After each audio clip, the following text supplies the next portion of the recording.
அடுத்தது திருமந்திரம். திருமந்திரம் படிக்க போகிறோம். ஓகே, மணி எத்தனை? சரி, ஓகே, சரி. திருமந்திரம் முதல் மந்திரம் என்னது? அதாவது தியானம் என்ற தலைப்பில் வரக்கூடிய மந்திரம் நம்முடைய பாடப்பகுதியில் இது 51வது மந்திரம். வருமாதி ஈரற்றுள் வந்த தியானம் என்று தொடங்குகிற மந்திரம்.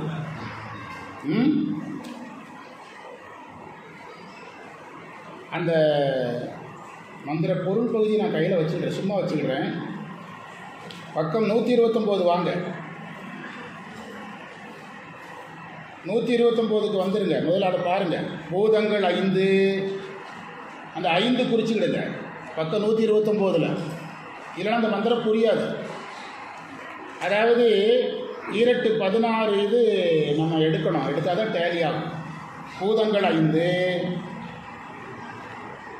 129வது பக்கம் எடுத்துட்டிங்களா? தன்மாத்திரைகள் 5 எத்தனையாச்சு? அந்த கரணம் 4 எத்தனையாச்சு? 14. பிரகிருதி 1 15. பிரகிருதி 1 என்ன 15உடன் புருடங்கிறது 1 சேரும்போது எத்தனை ஆகுது? 16. இந்த 16 தான் இந்த மந்திரத்தில் சொல்லப்பட்டிருக்கிறது. 16ஐயும் தியான முறைப்படி அவ்வளவு ஆதாரங்களில் வைத்து தியானித்தல். இது கருவிகரணங்களில் நீங்கி நிற்கும் சாதன யோகமாகவே முடியும். முக்கியமான இடத்துக்கு வந்திருக்கிறோம். காலையில் தான் சொன்னேன், குருவினிடத்தில் யோக அனுமதி பெறாமல் திருமந்திரம் பேசக்கூடாதுன்னு ஏன் சொல்கிறோம்னா, நான் தீக்கை வாங்காமல் இதெல்லாம் பேசாதீங்கன்னு வகுப்பில் சொல்லிகிட்டே இருந்தேன். கரூரில் என்ன ரொம்ப ஓவராக தான் பேசுகிறாருன்னு முறைச்சி பார்த்துட்டே இருந்தாங்க. கடைசியில் சிவபிரகாசத்திலே 4-5 மந்திரத்தில் தீக்கைன்னு வருது. பார்த்தீங்களா? போன வகுப்பில் பார்த்தீங்க. என்ன சொல்கிறாரு? முக்கியமான செய்தி சார். அதாவது இப்போ பஞ்சபூதங்கள் 5, தன்மாத்திரை 5, மனம் முதலிய 5, பிரகிருதி மாயை என்று சொல்லக்கூடிய மாயை 1, புருடன் என்று சொல்லக்கூடிய ஆன்மா 1. புருடன்னா ஆன்மான்னு அர்த்தம். புருடன் என்று சொல்லக்கூடிய ஆன்மா 1. இந்த 16ஐயும் இனிதான் பாடம் வருது. தியான முறைப்படி அந்தந்த ஆதாரங்களில் வச்சு தியானிக்கிற ஒரு மரபு இருக்கிறது. இந்த 16ஐயும் அந்தந்த ஆதாரங்களில் வைத்து தியானிக்கின்ற ஒரு மரபு இருக்கிறது. இப்போ நான் உரையில் இருக்குது சொல்லிட்டேன், மரபு இருக்கிறதுன்னு சொல்லிட்டேன். ஒரு கேள்வி கேட்குறேன், நானே ஒரு அடியாராக கேட்குறேன். ஏன் மரபு இருக்கிறது? யாராவது சொல்லுங்கள். அதுதான் ஆபத்து. அதுதான் குருக்கிட்ட அனுமதி வாங்கணும்னு. ஏன் அப்படி மரபு இருக்கிறது? மரபு இருக்கிறது ஓகே சார், ஏன் இருக்குது? அதுக்கு தான் யார்கிட்ட அனுமதி வாங்கணும்னு சொன்னோம். ஏன் இருக்கிறதுனா, இந்த பஞ்சபூதம் நமக்கு வெளியே இருக்குது, தன்மாத்திரைகள் நமக்கு வெளியே இருக்குது, அந்த கரணங்கள் நம்முடைய உயிருக்கு வெளியே தான் இருக்குது. எல்லாமே நம்ம உயிருக்கு என்ன பொருள்? புறப்பொருள். எல்லாமே உயிருக்கு புறப்பொருள். இந்த உயிருக்கு புறமாக இருக்கிற பொருட்களை எல்லாம் நம்ம உடம்புக்குள்ளேயே நம்ம அடக்கிட்டோம்னா உயிர் எங்கே போகிறது? நிற்கும். இதை நான் செய்து பார்க்காம சொல்ல முடியாது. இதை நான் என்ன செஞ்சுருக்கணும்?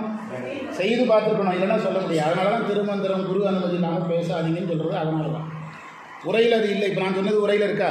இல்லை. வெளியே இருக்கிற பொருட்களில் இருக்கிற பொருட்களை எல்லாம் எங்கே கொண்டு வரணும்?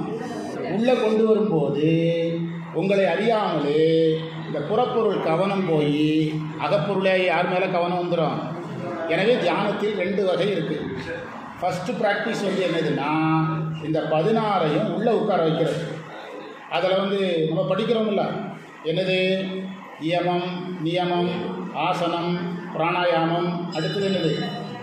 பிரத்யாகாரங்கிறது என்னது? வெளியில் செல்லுகின்ற மனதை உள்நோக்கி செலுத்துதல். அதுதான் அந்த டாபிக் தான் இதில் போயிட்டுருக்குது. அடுத்தது என்னது? தாரணைனா என்னதுன்னா, உள்ளே போனது வெளியே வராமல் பார்த்துக்கிடுறது. ஒரு தியானங்கிறது அருளில் அழுத்துதல். அடுத்தது சமாதி என்பது சிவத்திதல். முடிஞ்சதுதான் விஷயம். இப்போ என்ன சொல்கிறாருன்னா, எடுத்த உடனே நீ இந்த ஆதாரங்களில் சிவனையோ அம்மையப்பரையோ உட்கார வைக்க முடியாது. ஏன்னா நீ அப்படி உட்கார்ந்தாலும் உன்னுடைய மனது எங்கே ஓடுது? முதல்ல வெளியே இருக்கிற பொருளையெல்லாம் அள்ளி எங்கே போடு? உள்ளே போடு. வெளியே தூளமாக இருக்குது, நீ அதை எப்படி அள்ளி உள்ளே போட்டுக்க? சூக்குமம் பண்ணி உள்ளே அள்ளி போட்டு. வெளியே இருக்கிறதெல்லாம் எதுக்கு அள்ளி போட்டுக்க? சூக்குமமாக அள்ளி உள்ளே போட்டுரு. அதை உள்ளே போடுறதுக்கு இந்த 14 பொருளையும் உள்ளே போட்டு ஆதாரங்களில் தியானம் பண்ணணும். அப்போ புறக்கவனம் என்ன செஞ்சிடும்? நின்று போகிறோம். இதற்கு பேர் சாதன யோகம். இந்த சாதன யோகத்தில் யார் தெரிய மாட்டார்? என்ன லாபம்? இறைவன் தெரிய மாட்டார்னா என்ன சார் லாபம்? புறம் செல்லுகின்ற மனம் எங்கே போகிறத நிறுத்திக்கிடும், அது லாபம். அடுத்து மனம் எதற்கு தயாராகிடும்? பொருளை பார்த்த உயிர் எதை பார்க்க தயாராகிடும்? அருளை பார்க்க தயாராகும். இதைத்தான் சார் சொல்கிறாரு. இந்த முதல் பயிற்சிக்கு பேர் சாதன யோகம். அதற்கு மேல் ஒளிவடிவாகிய சக்தியையும் அதற்கு மேல் அருவாய் நிற்கும் சிவத்தையும் தியானித்தலே சாத்திய யோகம். முதல்ல சாதன யோகம் பண்ணணும் சார், அதற்கு பிறகு சாத்திய யோகம் பண்ணணும். இப்போ தியரியாக சொல்லி என்ன பிரயோஜனம்? இதை பேசுகின்றவர் சரியில் இருக்கணும், இதை பேசுகின்றவர் கிரியையில் இருக்கணும். இதை பேசுகின்றவர் யோகம் செய்துட்டு பேசினா கேட்குறவருக்கு ஏதாவது பிரயோஜனம் வரும். யோகம் செய்யாமல் பேசினால் அது கேட்பவரிடத்தில் எந்த விதமான மாற்றத்தை ஏற்படுத்தாது. அது அவருக்கு தேவையற்றதாகவும் திகழும், தேவையற்றதாகவும் போயிடும். பெட்டிக்கடையை வச்சுருக்கிறவரை கூப்பிட்டு நாளைக்கு காலையில் நம்ம 2 பேரும் 8 மணிக்கு சந்திக்கிறோம், ஓகே.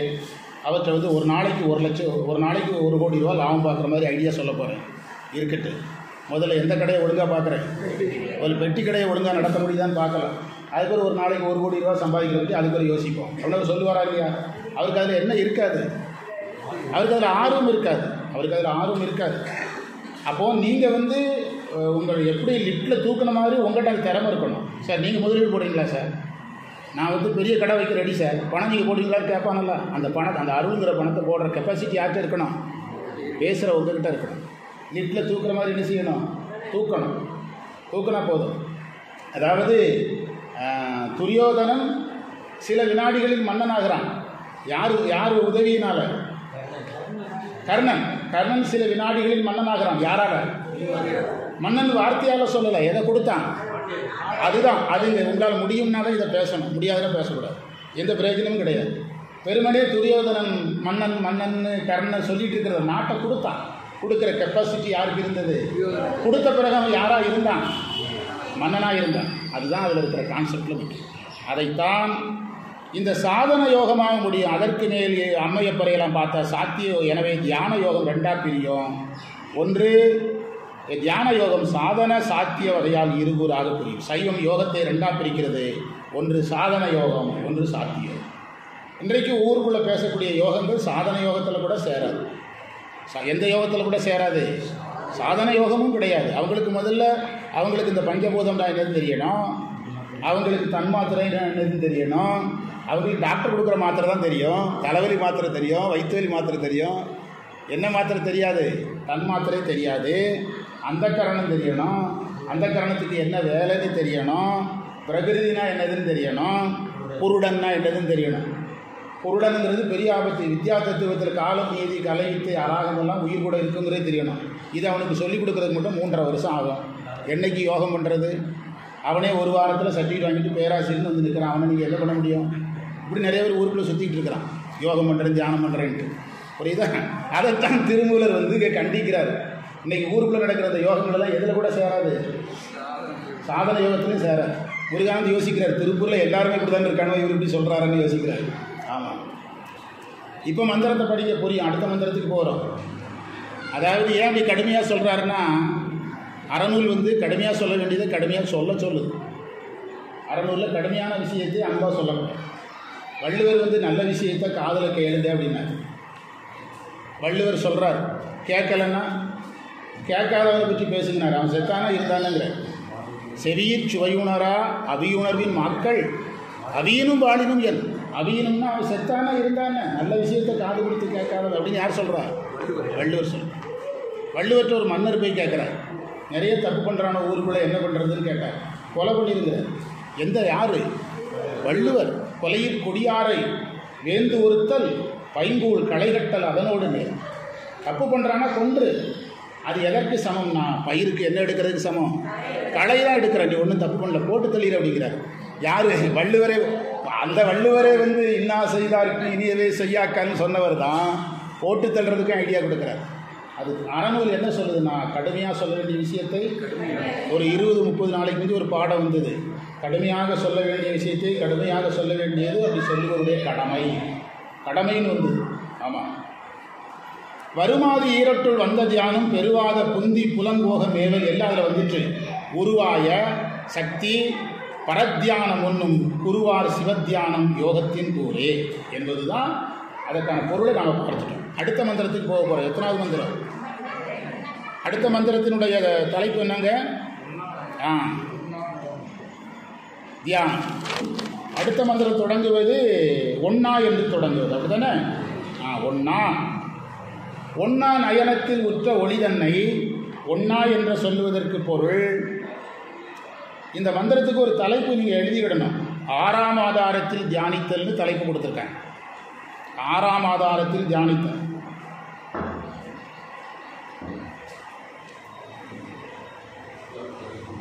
அதாவது ஒன்னா என்பது நம்முடைய ஞானக்கண் பிறரால் பார்க்க முடியாததுன்னு அர்த்தம்.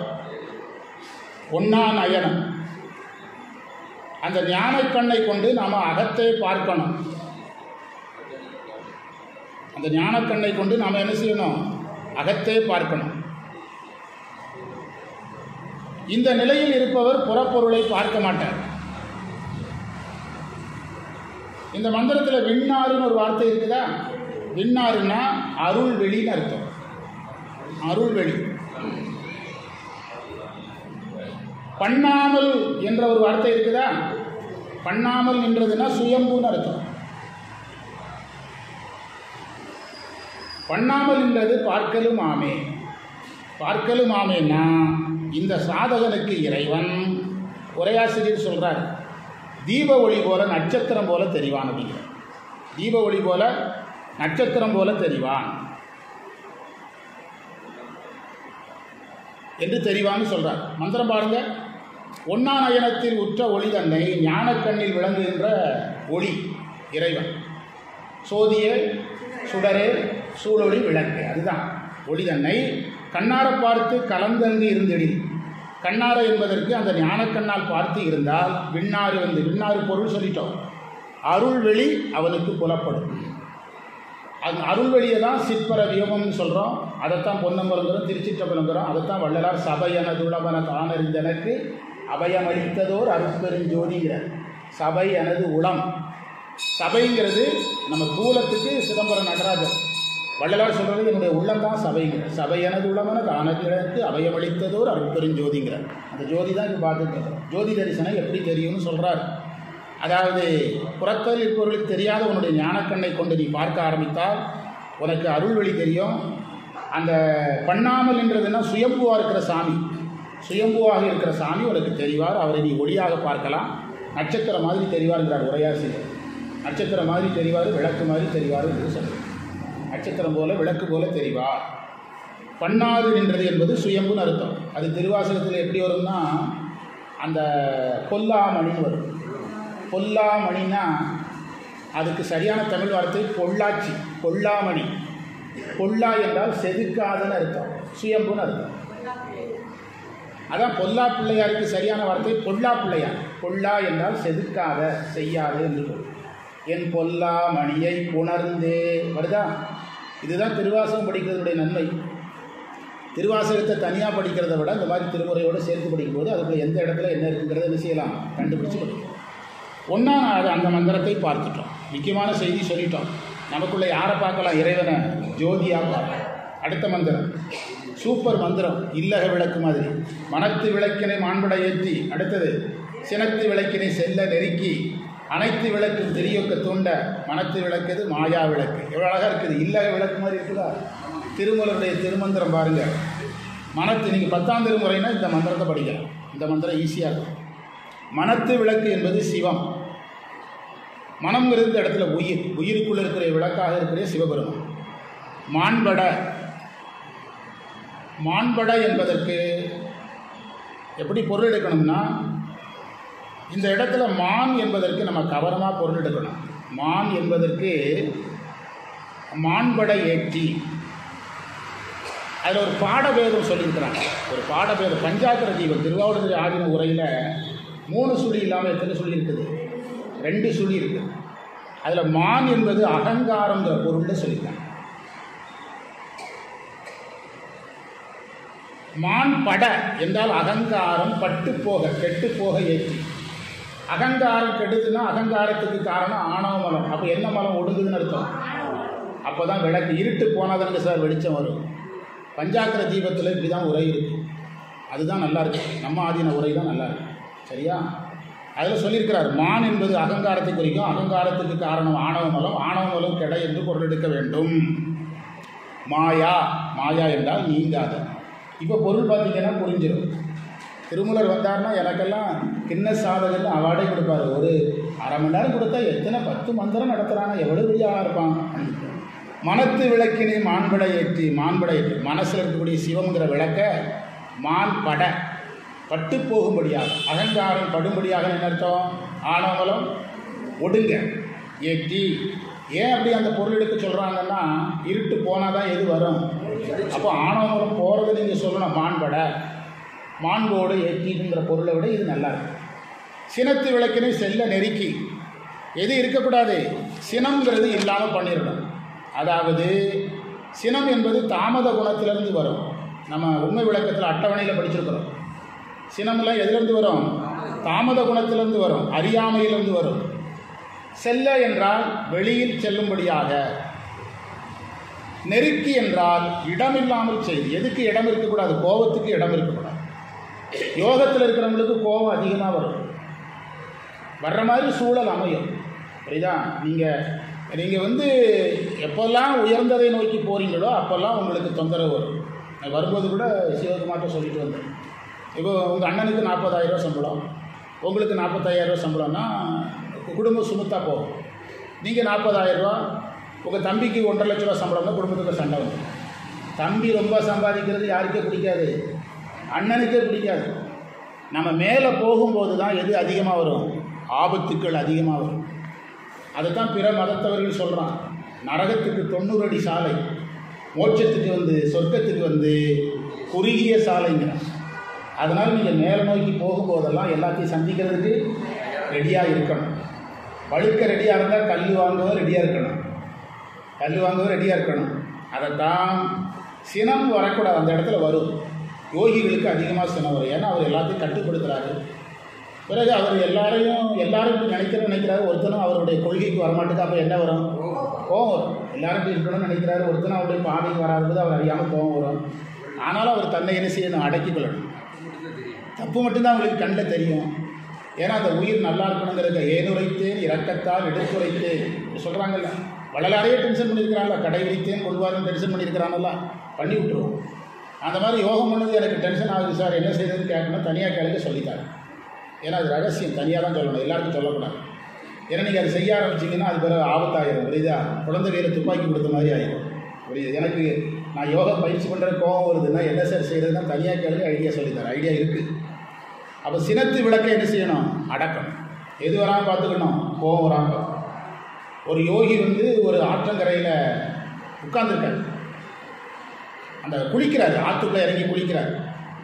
அவருக்கு நல்ல தண்ணீரை முங்கி இப்படி குளிக்கிற பழக்கம், அந்த சாமியெல்லாம் வச்சுட்டு முங்குறாங்களா அப்படி குளிக்கிற பழக்கம். அப்படி குளிக்கும்போது இந்த தண்ணி போய் என்ன செஞ்சுக்குன்னா கரையில் இருக்கிற அந்த சருகுகளுக்குள்ள போய் டம்முன்னு அடித்து உள்ளே இருந்த தேள்கள் ஒரு கூட்டமாக கிளம்பி வந்துட்டு, எதுக்குள்ளே? அந்த தண்ணிக்குள்ளே வந்துட்டு முதல்ல ஒரு தேள் அவரை கொட்டிச்சு. இவர் குளிக்கிறத நிறுத்திட்டு ஒரு தேள் ஒரு தடவை கொட்டும், அந்த இது உடஞ்சிடும், அந்த கொக்கி உடஞ்சி திரும்ப கொட்டிச்சுமா. நம்ம கதை சொல்லும்போது கவனமாக சொல்லணும். ஒரு தடவை தான் கொட்டும். இவர் என்ன செய்கிறாரு? அந்த தேளை கொண்டு போய் கரையில் விட்டுட்டு வந்துடுறாரு. அடுத்த தேள் 2வது போட்டு தள்ளுது. திரும்பவும் என்ன பண்ணுறாரு? கொண்டு விடுறாரு. அங்கே ஒரு தேள் நிறைய தேள் குஞ்சுகள் நிறைய. ஒருத்தன் பக்கத்தில் உட்காந்து நம்மால் ஒருத்தன் இதுக்குன்னு நிறைய பேர் புறப்பட்டு வந்திருக்கானே. அவன் சொன்னான், அது இப்படியே கொட்டிக்கிட்டே இருக்கான், இப்படி எத்தனை தேவை கொண்டு விட போகிறீங்க, இதெல்லாம் கிறுக்குத்தனமா இல்லையா அப்படின்னு கேட்டான். அவர் சொன்னார், ஞானி, அது வேலையை அது செய்யுது, என் வேலையை நான் செய்யுது. அதை இறைவன் எதற்கு படைத்தாரோ அந்த வேலையை அது செய்யுது. என்னை இறைவன் எதற்கு படைத்தாரோ அந்த வேலையை நான் செய்கிறேன், நீ உன் வேலையை பாருங்க. புரியுதா? அதுதானே உண்மை. அந்த அளவுக்கு அவர் எப்படி இருக்கணும்? பக்குவமாக இருக்கணும். ஒரு ஞானி இடையராது சிவ தியானத்திலே இருக்கிறார். அப்போ அவர் மனைவி சில வேலைகள் சொல்லுது, அவர் எதுவுமே அவர் காதில் விழலை. மனைவி டென்ஷன் ஆகி என்ன செஞ்சுதுன்னா, ஒரு பக்கத்தில் கரும்பு ஒடிச்சு வாங்கிட்டு அடி கரும்பில் அடியை போட்டுட்டு அதுக்கப்புறம் அவர் பாட்டுக்கு சிவாயிரம் பண்ணிட்டு இருந்தார். மனைவி டென்ஷன் ஆகி ஒரு பக்கெட் தண்ணி எடுத்து தலையில் ஊற்றி விட்டுச்சு. கடைசியில் அவர் பேச ஆரம்பித்தார். கொஞ்ச நேரம் இடி முழக்கம் நிகழ்ந்தது, இப்போது மழை பெய்திருக்கிறது அப்படின்னாரு. அவர் கடைசியாக சொன்னார், ஒரு கரும்பை ஒடிச்சு சாப்பிடலாம்னு நிறைய நாள் ஆசை, எனக்கு நேரம் இல்லை. இந்த அம்மா அப்படி ஒரு ஹெல்ப் பண்ணிட்டு போயிருக்கிறது, எதை சாப்பிட ஆரம்பிச்சிட்டாரு. இப்படி நூற்றுக்கணக்கான கதைகள் இருக்குது. யார் பக்குவமாக இருக்கணும்? யோகிகள் பக்குவமாக இருக்கணும், கவனமாக இருக்கணும், எல்லா சூழலையும் ஏற்றுவிடணும். அது சாத்தியம் கிடையாது, ஆனால் முயற்சி பண்ணணும். சினத்து விளக்கினை செல்ல நெருக்கி அனைத்து விளக்கும் திரியோக்க தோண்ட. அதை சிவத்தை உணர்வதற்கு உங்கள் உடம்புக்குள்ளே என்னென்ன கருவிகள் எல்லாம் இயக்கப்படணுமோ, என்னென்ன ஆதாரங்கள் எல்லாம் ஆக்டிவேட் ஆகணுமோ அதை எல்லாம் நீங்கள் ஆக்டிவேட் பண்ணணும்னு அர்த்தம். திரி ஒக்கன்னா எல்லாம் ஒரே நேரத்தில் இயக்கப்படணும். ஏதாவது ஒரு கரும்பு இதில் ஒரு சக்கரம்னா எல்லாமே நின்றுருப்பல்ல, அப்படி இல்லாமல் எல்லாம் இயக்கப்பட்டு மனத்து விளக்குது மாயா விளக்கு. அப்போது மனம்ங்கிறது உயிர்னு வச்சுக்கணும். அந்த உயிரில் அந்த விளக்கு தெரியும். அது என்ன விளக்கு? மாயா விளக்கு. ஏன் மாயா விளக்குன்னு சொன்னார்னா, நம்ம இப்போ ஏற்ற விளக்கில் வந்து எண்ணெய் முடிஞ்சதில் என்ன செஞ்சிடும்? கரண்ட் போனால் டிபெட்டு எரியாது. ஆனால் இந்த விளக்கு என்ன செய்யாது. அதனால தான் தூண்டாமணி விளக்குன்னு இறைவனை சொல்கிறோம். சுயஞ்சோதி பரஞ்சோதின்னு சொல்கிறதுனா அடுத்த மந்திரம். எத்தனாவது மந்திரம்? ஆமாம். மந்திரம் எவ்வாறு தொடங்குகிறது? நாட்டம் 2 நடுமூக்கில். அதாவது இந்த மந்திரம் என்ன தலைப்பின்கள் இருக்குது? இந்த நான் படிச்சிருக்க எல்லா மந்திரத்துக்கும் எது தலைப்பு? அதுதான் இல்லை. இந்த மந்திரம் சமாதியில் இருக்குது. இந்த 55வது மந்திரத்துக்கு தலைப்பு வேறு. திருமந்திரத்தில் என்ன தலைப்பு? சமாதி. 54 தியானத்தில் வரும். அடுத்தது சமாதி. 55வது மந்திரமும் என்ன தலைப்பில் தான் இருக்குது? 55வது மந்திரம் புஸ்தகத்தில் என்ன தலைப்பில் தான் இருக்குது? இல்லை. 55வது மந்திரத்துக்கு தலைப்பு வேறு. என்னது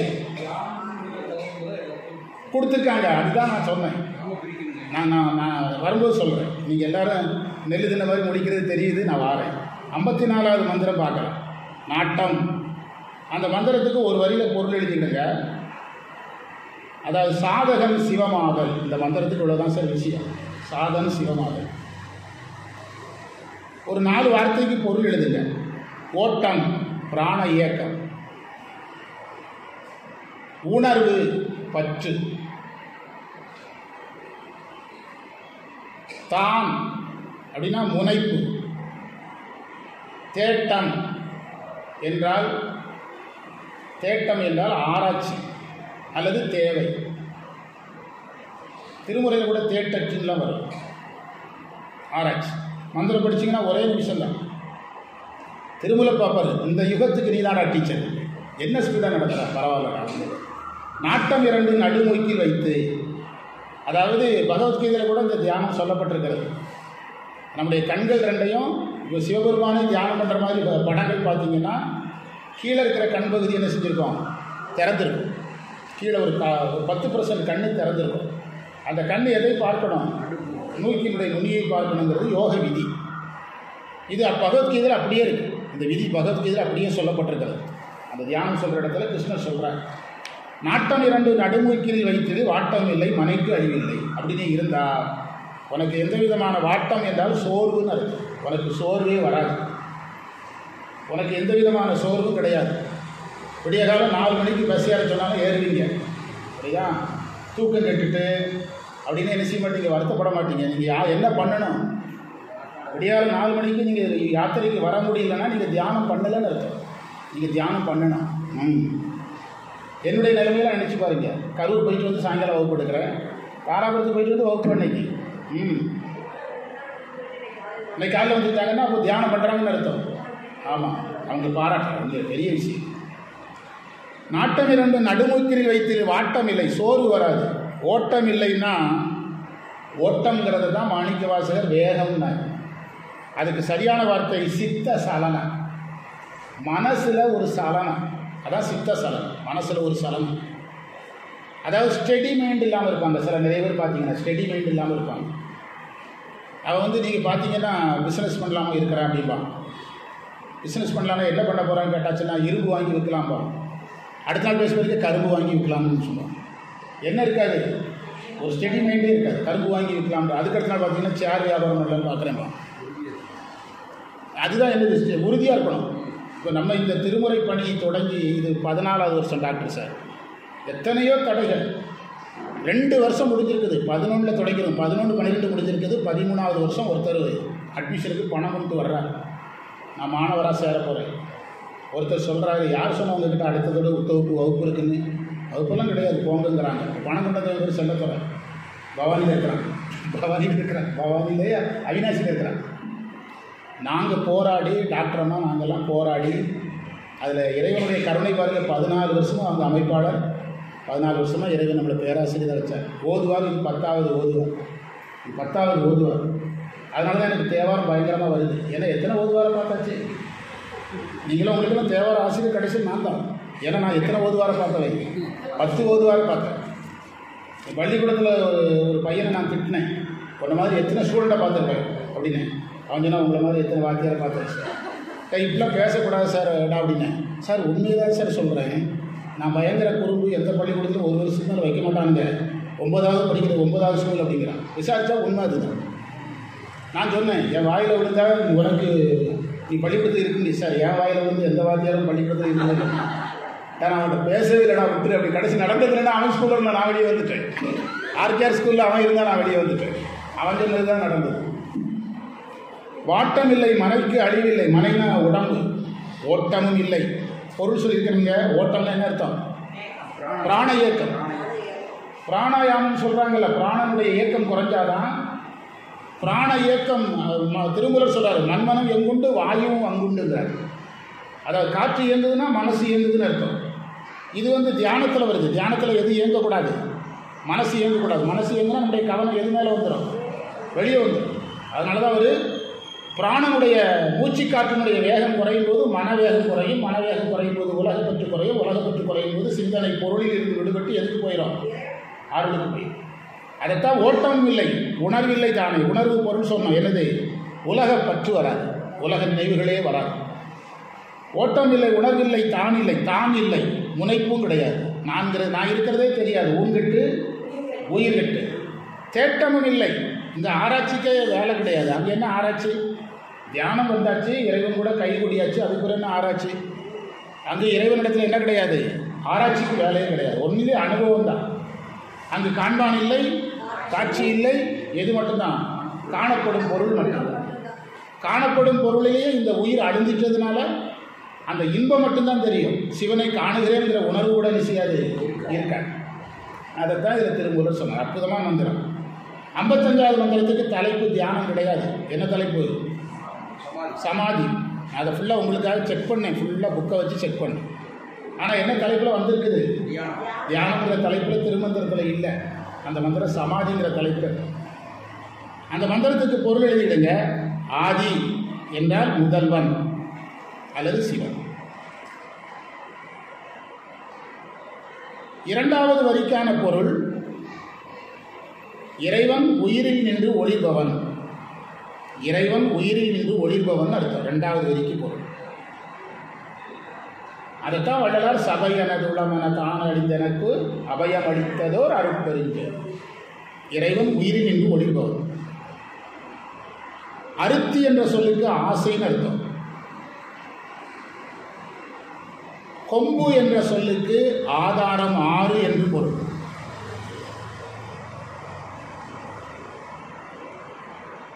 கும்பிட்டு என்ற சொல்லுக்கு வணங்கி என்று பொருள் சொல்லுவாங்க. அது பொது பொருள். கும்பகம் செய்துன்னு பொருள் சொல்லணும். கும்பகம் செய்துன்னு பொருள் சொல்லணும். ஏன்னா இது யோகம். சரியை பேசுனா கும்பிட்டு ஓகே, கிரியை பேசுனா கும்பிட்டு ஓகே. யோகம் பேசிட்டு இருக்கிறாரு. எனவே கும்பிட்டு என்பதுக்கு கும்பகம் இட்டு, கும்பகம் இட்டு என்று பொருள். அதுவே கூட்டம்ங்கிறதுக்கு திருக்கூட்டம் அப்படி சொல்லிடக்கூடாது. கூட்டம் என்றால் ஆன்மாவும் இறைவனும் கலத்தல். ஆன்மாவும் இறைவனும் கலத்தல் என்று பொருள். இப்போ மந்திரம் படிச்சிங்கன்னா புரிஞ்சிடும். படிக்கலாமா? நம்பனை ஆதியை நான்மறை போதியை செம்போனின் உள்ளே திகழ்கின்ற சோதியை உயிரில் விளங்குகின்ற இறைவனை. வேறு மாதிரி வள்ளலார் வார்த்தையில் சொன்னால் சோதிக்குள் சோதிக்குள் சோதி, ஜோதிக்குள் ஜோதிக்குள் ஜோதி. அதுதான் செம்போனில் உள்ளே திகழ்கின்ற ஜோதியை. அன்பினை ஆக்கி பாருங்கள், அன்பை உருவாக்குங்க. திருமுறை அழகாக சொல்கிறார். எதை உருவாக்குங்க? அன்பை வளர்த்துக்கிடுங்க. இப்போ தான் தேவாரத்தில் படித்தோம். அருத்தி ஆசையோட ஒடுக்கி போய், நீங்கள் பிராணனை ஒடுக்கி எல்லாவற்றையும் ஒடுக்கி மனதை ஒடுக்கி போய் கொம்பு ஏறி பொருள் சொல்லியிருக்கிறோம். எந்த ஆதாரத்துக்கு போயிடணும்? 6ஆம் ஆதாரத்துக்கு போயிடணும். ஏன் 5ஆம் ஆதாரம் சொல்லலை? அந்த கேள்வி கேட்டால் பதில் சொல்லணும். 5ஆம் ஆதாரம் ஏன் சொல்லலை? அதுதான் அனுபவம் வேணும்னு சொல்லணும். எனக்கு அனுபவம் இருக்குன்னு சொல்ல வரல, குருவருள் இருக்குன்னு சொல்ல வரல. அதுதான் நான் பெரிய யோகி அப்படி சொல்ல வரல. குருவருள் இருக்கிறதுனால தைரியமாக இருக்கணும். ஏன் 5 சொல்லாமல் 6 சொன்னார்? 5 வரைக்கும் மறைப்பு சக்தி, 5 வரைக்கும் குண்டலினி சக்தி அருள் சக்தியாக மாறாது.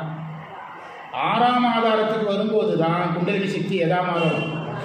ஆமாம், 5 வரைக்கும் மறைக்கும், 5க்கு பிறகு அருள்னா காட்டுன்னு இருக்குது. அதனால தான் சிவஞான போதத்தில் ஒரு செய்தியை நான் சொல்லாமல் வந்துட்டேன், நல்ல விட ஞாபகம் வந்தது. அதனால தான் சிவஞான போதத்தில் 3ஆம் ஆதாரத்தில் வேள்வி செய்க, 4ஆம் ஆதாரத்தில் அர்ச்சனை செய்க, 6ஆம் ஆதாரத்தில் தியானம் செய்க. அதனால தான் வள்ளலாரோ கண்புருவ பூட்டுனார். புருவமத்திக்கு என்ன பேர் வச்சாரு? கண்டுகளி நாட்டு கண்புருவ பூட்டு அப்படி எதை சொல்கிறாரு? இதை லாக் பண்ணி வச்சுருக்குங்கிறார், பூட்டுங்கிறார். அதை நீ உடைக்கணும், அதை தியானம் செய்து உடைக்கணும்னு சொன்னார். சரியா? எனவே இப்போ மந்திரத்தை படிக்கலாம். அன்பினை ஆக்கி அறுத்தி ஒடுக்கி போய் கொம்பு ஏறினா என்ன பொருள்? 6ஆம் ஆதாரத்துக்கு போயிரு. மூலாதாரம் சுவாதிஷ்டானம் மணிபுரக அநாகத விசித்தியெல்லாம் கடந்து 6ஆம் ஆதாரத்துக்கு போயிரு. ஒடுக்கி போய் கொம்பு ஏறி, கும்பிட்டுங்கிறதுக்கு என்ன பொருள்? கும்பகம் செய்யுது. காற்று வெளியே விடாத, உள்ளே இழுக்காத. உள்ளே இழுக்க காற்றை என்ன செய்யணும்? உள்ளே நிறுத்தணும். ஒரு கேள்வி, உள்ளே இழுக்கிற காற்றை நிறுத்துறதுனால என்ன லாபம்? அதுக்கு தான் யோகத்தில் குருவருள் வேணும்னு சொல்லணும். ஏன் நிறுத்தணும்? நிறுத்த வேண்டிய அவசியம் என்னன்னா, நம்மை போன்றவர்களுக்கு, பொதுவாக யோகம் செய்கிறவங்களுக்கு, இன்றைக்கி வெளியெல்லாம் யோகம் சொல்லி கொடுக்குறவங்க பிராணனை நிறுத்துங்கம்பாங்க. அது காரணம்னா உடம்புல ஒட்டிய அழுக்குகள் எல்லாம் வெளியே போகும், செல்களுக்குள்ளெல்லாம் ஆக்சிஜன் போகும். எல்லா செல்களுக்குள்ளேயும் எது போகும்? உடம்புக்குள்ளே காற்று மண்டலம் சுத்தமாகும். அது பொதுவாக இவங்க சொல்கிற காரணம். உண்மை அது கிடையாது. அதாவது நடுநாடி என்று சொல்லக்கூடிய நடுநாடியினுடைய ஜங்ஷன் தான் இது. கரெக்டு தானே சார்? சுழுமுனை நாடியினுடைய ஜங்ஷன் தான் இது. இந்த ஜங்ஷன் ஓப்பன் ஆகணும்னா நிறைய வழியில் ஒரு வழி காற்றை கும்பகம் செய்யும். காற்று கொடுக்குற ப்ரெஷரில் தான் எது ஓப்பன் ஆகும்? சுழுமுனை நாடி ஓப்பன் ஆகும். அதுதான் கும்பகம் செய்யணும். காற்றை உள்ள நிறுத்த அந்த ப்ரெஷரில் எது ஓப்பன் ஆகி வரும். உண்மையில் நடுநாடி ஓப்பனாக இருக்காது, மறந்துடாதீங்க. நம்ம கடையில் போய் ஜெல் பேனை வாங்கினா அதனுடைய அந்த மூடியில் ஒரு கவர் போட்டிருப்பான். அது மாதிரி இறைவனை படைக்கும் போதே எந்த நாடியை மூடி தான் வச்சுருக்கிறாரா? ஆமாம், மூடி தான் வச்சுருக்கிறாரா. அது நம்ம சாதனம் பண்ணால் ஓப்பன் ஆகும், கும்பகம் செய்தால் ஓப்பன் ஆகும். வேறு நிறைய வழி இருக்குது. அது ஒரு வழி இங்கே சொல்லியிருக்காங்க. எதை சொல்லியிருக்காங்க? கும்பகத்தை சொல்லியிருக்காங்க. அது இதாகும். நீங்கள் கிராமத்தில் நெற்பயிர்களை எலிகள் ரொம்ப அழிக்கும். நெற்பயிர் எலி அழிக்கும். எலி வலையை பற்றி தெரிஞ்சுக்கிட்டது நீங்கள் சர்வதேச தீவிரவாதியை பற்றி தெரிஞ்சுக்கிறதுக்கு சமம். எலியினுடைய அந்த எலி வலை இருக்கல, எலி பொந்தில் எமர்ஜென்சி கேட் இருக்கும். இப்போ தானே கேள்விப்படுறீங்க? என்ன கேட்டிருக்கோம்? எமர்ஜென்சி கேட் இருக்கும். நாம் என்ன செய்யணும்னா, அந்த எலியை பிடிக்கணும்னா எமர்ஜென்சி கேட்டு எங்கே இருக்குதுன்னு கண்டுபிடிக்கணும். முதல்ல எலி வலை கண்ணுக்கு தெரியும். அது என்ன செய்வாங்கன்னா, ஒரு குச்சி இருப்பாங்க, அந்த மலையேற குச்சி வச்சுருக்காங்க. அந்த குச்சியை வச்சு 2-3 ஏறு ஒரு 6 அடி சுற்றளவில் தரையில் இப்படி குத்திக்கிட்டே வரணும். திடீர்னு எதாவது இடத்துல நைஸாக பேப்பர் மாதிரி ஓப்பன் ஆகும். அதுதான் எமர்ஜென்சி கேட். எமர்ஜென்சி கேட்டில் கோணி பையை போட்டுட்டு அதுக்கு பிறகு இந்த பொந்து கூட நெருப்பு போட்டு தீயை போட்டாங்கன்னா 4 எலி 5 எலி மொத்தமாக வர சாக்கோட தூக்கிடுவோம். அதுக்கு இங்கே வெளியே காட்டிருக்காங்கன்னு தெரியாது. சில நேரங்களில் பாம்பும் வரும். நம்ம எலி நினச்சிட்டு பிடிப்போம். என்ன வரும்? பாம்பு. நாங்களாம் பார்த்ததை சொல்கிறோம், கண்ணால் பார்த்ததை சொல்கிறோம், பாம்பு வரும். அது மாதிரி எதை ஓப்பன் பண்ணணும்? அன்பினை கொம்பேறி கும்பிட்டு கூட்டம் விட்டு. அது பேர் சிவபெருமானும் யாரும் சேர்ந்துக்கிட்டாங்களா? ஆன்மாவும் சரி, ஏகனாகி விட்டது ஆன்மா. அடுத்த மந்திரம் எப்படி தொடங்குது? ஓதம் என்று தொடங்குது. திருமந்திரத்தில் போய் நீங்கள் ஓதம்ங்கிற மந்திரத்தை தேடணும்னா எந்த மந்திரத்துக்கு பிறகு தேடுவீங்க? கொஞ்சம் வேகமாக சொன்னீங்கன்னா வேகமாக முடிக்க முடியும். நம்பனைங்கிற மந்திரத்துக்கு பிறகு போய் தேடுவீங்க. ஆனால் திருமந்திரத்தில் 98 மந்திரத்துக்கு பிறகு தான் எது வருது? ஓதம்ங்கிறது வருது. அதெல்லாம் குறித்து வச்சுக்கிடுங்க. அதில் உங்களுக்கு என்ன சார் எங்கேயும் வந்துட்டு போட்டுன்னு கேட்கக்கூடாது. அங்கே ஒரு ஆபத்து இருக்குது. உங்களுக்கு இந்த கண்டினியூட்டி கிடைக்காது. என்ன கிடைக்காது? இந்த கண்டினியூட்டி கிடைக்காது. உங்களுக்கு ஒரு விஷயம் சொல்லட்டுமா? உங்களுக்கு புரிகிற மாதிரி பள்ளிக்கூடத்தில் படிக்கும்போது பெரிய புராண கதை இருக்கும். 40 பாட்டையும் பாட வைக்க முடியாது, 20 தான் வைக்க முடியும். அப்போ 2 பாட்டையும் கீழே போட்டு அதற்கு பிறகு அப்பூதியடிகள் இந்த இடத்துக்கு போனார்னு உரையில் கொடுத்துருவாங்க. திரும்ப அடுத்த பாட்டு வரும். ஞாபகம் வருதா? எங்கே வர இதே வரல பிறகு அது எப்படி வரும்? அது மாதிரி அந்த இடையில என்ன இருக்குதுன்னு தெரியாமலே ஜம்ப் ஆகுது. ஜம்பிங் வந்து ஆபத்து. உங்களுக்கு என்ன சார்னா ஆபத்து. எத்தனை மந்திரம் ஜம்ப் ஆகுது? 98 மந்திரம் ஜம்ப் ஆகுது. என்னுடைய கருத்து, ஒருவேளை ஒரு ஆசிரியர் உள்ள என்கிட்ட கருத்து கேட்டிருந்தா, திருமந்திரம் பாடமாக வைக்க போகிற என்ன செய்யலாம்னு கேட்டிருந்தா, என்னுடைய என்கிட்ட கேட்க மாட்டாங்க. நம்ம சாதாரண ஆள் தான் கேட்க மாட்டாங்க. நான் என்ன சொல்லியிருப்பேன்னா, அந்த எதோடு நிறுத்தி கொள்ளலாம்.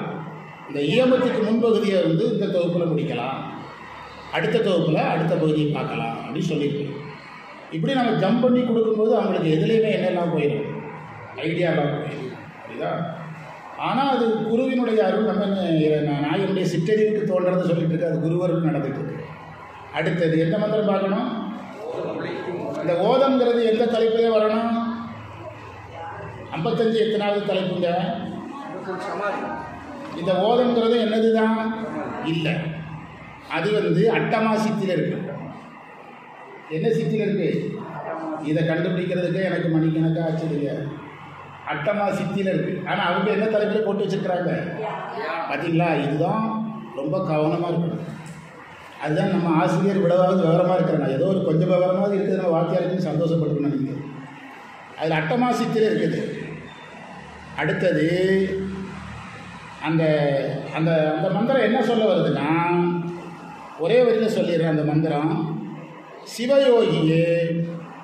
சிவயோகி தான் இறைவனுடைய இருப்பை அறிவார்னு சொல்ல வருது. சிவயோகி தான் இறைவனுடைய இருப்பை அறியக்கூடியவர். எத்தனாவது மந்திரம் சார் இப்போ நம்ம பார்க்குறோம்? அந்த மந்திரத்தினுடைய பொருளை படிக்கிறேன். கடல் சூழ்ந்த உலகம் முழுமையும் சிவபெருமானை காணுதல் பொருட்டு கால்கள் நோவ நடந்தும் பயனில்லை. பாருங்கள், நான் வந்து சொல்கிறேன்னல்ல, கிரியை வந்து சரியை பயனை தரும், கிரியை பயனை தரும், யோகம் பயனை தரும், சரியே ஞான பயனை தரேன். அவர் சொல்கிறார் பாருங்க, நாங்களோட திருமுறை சொல்கிறாருங்க. கடல் சூழ்ந்த உலகம் முழுமையும் சிவபெருமானை காண்பதற்காக கால்கள் நோவ நடந்தாலும் பயனில்லை. அதனால் நீங்கள் யாத்திரை போகும்போது ஏதாவது கோயில் பார்க்கணுன்னா வருத்தப்படாதீங்க. திருமுறை சொல்லிட்டார், எங்களை திட்டக்கூடாது. அங்கனம் இருக்க சிவபெருமானுக்கு மிக இனிமை கொண்ட பக்தராக இருக்கும் சிவயோகியர்கள் மட்டுமே அப்பெருமான் இருக்கும் இடத்தை நன்கு அறிவார்கள் சொல்கிறாங்க. நீ உலகம் முழுவதும் சுற்றினாலும் சாமியை பார்க்க கங்கை ஆடியன் காவிரி ஆடியன் ஒங்கும் அவர் பாடல் இருக்குதுல, கங்கை ஆடியன் காவிரி ஆடி எங்கும் ஈசன் எனாதவருக்கு இளையம்பார் அப்பர் சுவாமின்னு நினைக்கிறேன். அதனால் உலகம் முழுவதும் கோயிலாக சுற்றினாலும் யாரை பார்க்க முடியாது. ஏன்னா பார்க்க புறப்பட்டால் நம்முடைய மார்க்கம் என்ன? நம்ம சரியறது கிரியைக்காரங்க. ஆனால் யாராக இருக்கணுங்கிறாரு? யோகியாக ஞானியாக இருந்தால் அது. இப்போ நாயன்மார்களெல்லாம் தல யாத்திரை போனாங்கன்னா அவங்களுக்கு சாமி இருக்கிறது என்ன செய்ய தெரிஞ்சுது. நம்ம சிதம்பரத்துக்கு போய் நடராஜரை பார்த்தா நடராஜன் நமக்கு ஒரு செப்பு திருமேனியாக தெரியும். நாங்கள் இப்போ செப்பரை போயிருந்தோம். நல்ல மாணவர்களுக்கு பயங்கரமான பாராட்டு கொடுத்தார் சிவாச்சாரியர். என்ன அழகாக பாடுறீங்க, ஒரே மாதிரி பாடு, அநியாயத்துக்கு நல்லவங்களா இருக்கிறீங்களா? 10 பேர் பாடினா ஒருத்தர் பாடுற மாதிரி இருந்ததுன்னு புகழ்ந்து தள்ளினார். அதெல்லாம் பெரிய வரங்க. சிவாச்சாரியார்கள் பாராட்டுறதெல்லாம் பெரிய வரம். இப்படி பாராட்டினார். அப்படி அந்த நீங்கள் நாயன்மார்கள் கோயில் போல போனாங்கன்னா அவங்க சாமியை பார்த்தாங்க. திருநாவுக்கரசர் சிதம்பரம் நடராஜரை போய் பார்க்குறாரு. நடராஜரை கிட்ட பேசினாரா? என்ன கேட்டாரா? என்னைக்கு வந்தீங்கன்னு கேட்டாரா? யாருக்கிட்ட? என்று வந்தா என்னும் திருக்குறிப்பே என்ன கேட்டாரா? திருநாவுக்கரசர் சிதம்பரத்துக்கு என்னைக்கு வந்தீங்க? நம்மளை என்னைக்கு கேட்டார்? டீ குடிச்சா கூட கேட்க மாட்டேங்கிறாரு. என்ன காரணம்னா நாம் அந்த இடத்துல ஒன்றியிருந்து நினைத்தாங்க. ஒன்றியிருந்து நினைங்கள் உந்தமக்கு ஊனமில்லை. நாம தான் கோயிலுக்கு வர்றதுக்கு முன்னே டிஃபனுக்கு எங்கே போகணும்னு சொல்லிட்டு வர்றதாச்சு. கோயிலுக்கு வரும்போது சாமி கும்பிட்றோம், உடனடியாக டிஃபன் போட போகணும், ரெடியாக இருங்க, அப்படி தானே சொல்கிறோம். சிவயோகிகள் மட்டுமே அவர் இருப்பதை பார்க்க முடியும். படிக்க.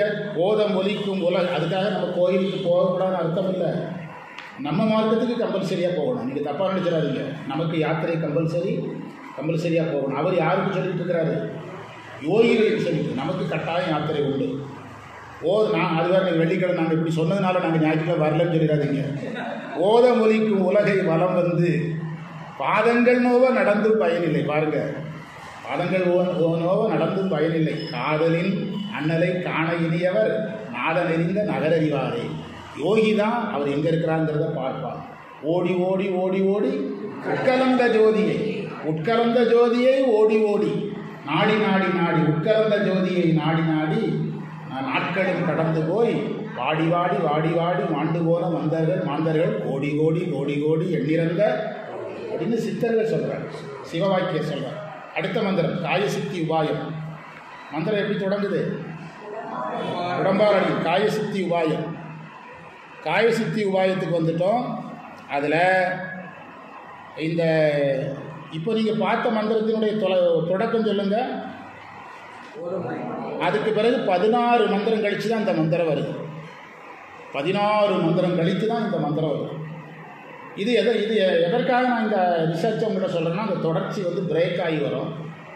இது பெரிய யோகிகளே இதை கடைப்பிடிக்க முடியாது. இந்த மாதிரி போகணும். நமக்கு இது ஒரு தியரி அளவுக்கு தான் வரும். நம்மளால் இதை என்ன செய்ய முடியாது, பின்பற்ற முடியாது. அதுதான் நான் சொன்னேன். ஒருவேளை நம்மளே ஒரு மனுஷனை நினச்சி ஐடியா கேட்டால் நான் என்ன சொல்லுவேன்? நம்ம எது வரைக்கும் வருவோம்? அட்டாங்க யோகத்துக்கு முன்னால் வர்ற அந்த நிலையாமை, அதுக்கு முன்னால் நிலையாமை, நிறையா திருக்குறள் சார்ந்த நிறைய செய்தி இருக்கும். அதையெல்லாம் முதல்ல கொடுக்கலாம்னு சொல்லுவோம். ஆனால் திருமணத்தில் யார் டிமாண்ட் பண்ணாங்கன்னு தெரியாதுல்ல. சாமிகிட்ட யாரும் கேட்காம சாமி செய்ய மாட்டாங்க. ஒருவேளை நிறைய மையங்களில் நீங்களே கூட ஃபோன் பண்ணியிருக்கலாம். நாங்கள்லாம் ஜீவன்முக்தர்களாக இருக்கிறோம், எங்கள் வாக்கியார் ஒருத்தர் தான் சரியில் இருந்துகிட்ருக்கிறாரு, எத்தனை நாளைக்கு தான் தேவாரம் நடத்துவார், திருமந்திரத்தை வைக்க நீங்களே கூட ஃபோன் பண்ணாலும் பண்ணியிருக்கலாம். சரியா? வாங்க. அதனால் என்ன சொன்னார்? உடம்பார் உரை எழுதுங்க. ஆறு என்பது உடம்பின் இழிவை சொன்னது. உடம்பு நிலையற்றதுங்கிறதுனால என்ன வார்த்தையை போட்டாராம்? உடம்பார். அவர் 3000 வருஷம் இருந்த உடம்பையே இழிவானதுங்கிறார். நம்ம உடம்புக்கு, அவங்களுடைய உடம்புக்கு அவங்க பெரிய கேரண்டி வச்சுருந்தாங்க. நம்ம உடம்புக்கு எந்த கேரண்டியுமே இல்லை. ஞானிகள் என்ன சொல்கிறாங்கன்னா, நம்ம ஆயுளுக்கு நம்ம கேரண்டி கொடுக்கலாமா? ஞானிகள் சொல்கிறாங்க, நம்ம ஆயுளுக்கு நம்ம கேரண்டி கொடுக்கலாமா? எவ்வளவு நேரம்னா, மூச்சு உள்ளே வந்துட்டு வெளியே போகுதில்ல, அவ்வளோ நேரத்துக்கு கேரண்டி கொடுத்துக்கலாம். யார் ஆயுளுக்கு? நம்ம ஆயுளுக்கு நாமளே கேரண்டி கொடுக்கலாம். சிவார்த்தனம் குருவே போச்சு. என்ன எழுதுனீங்க? உடம்பார் அழியின் உயிராருங்கிறது அதே மாதிரி தான். இறைவனோட ஒப்பிடும்போது உயிர் இழிந்தது தான். யாவருக்கு மேலாம் உடம்பார் அழியின் உயிரார் அழிவர். உயிர் அழியாது. இதைத்தான் சிலர் தப்பாக புரிஞ்சுக்கிடுறாங்க. இந்த உயிர் அழியுங்கிற பொருளுக்கு வந்துடுறாங்க.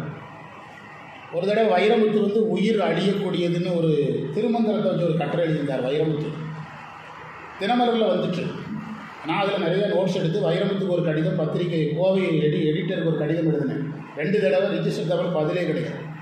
டென்ஷனில் மாரியம்மன் கோயில் மைக்கில் வைரமுத்து 30 நாளைக்குள்ள சிக்குவார் அப்படின்னு டென்ஷனில் சொன்னேன். ஆண்டாளை பற்றி எழுதி மாட்டிக்கிட்டார். மாரியம்மன் சொன்னது ரெக்கார்டு, இன்னைக்கு வரைக்கும் ரெக்கார்டு இருக்குது. ஆண்டாளை பற்றி எழுதி மாட்டிக்கிட்டார். தெரியலைன்னு சொல்லி. சினிமாவுக்கு பாட்டு எழுதுறவன் எதை தான் எழுதணும்? சினிமாவுக்கு தான் பாட்டு. சரிதா? கடவுள் பாதி மனிதன் பாதின்னு எழுதுறது யார்? அவர் தானா? அவர் தான் எழுதினாரா? நான் கேட்டேன், கடவுள் பாதி மனிதன் பாதினா கடவுளால் 6 சென்டிமீட்டர் மழை பெய்யுது. அப்போ நீ சொன்னால் எத்தனை சென்டிமீட்டர் மழை பெய்யணும்? 3 சென்டிமீட்டர் பெய்யணும்ல. அப்படி இல்லை, மிருகம் பாதி மனிதன் பாதி தான் கரெக்டாக, தவிர கடவுள் பாதி மனிதன் பாதி கிடையாது. அது ஞானிகளுக்கு தான், எல்லாருக்கும் கிடையாது. தமிழ் வாத்தியார்னா ஏற்று பேசணும் சார், அவர் தான் தமிழ் வாத்தியார்.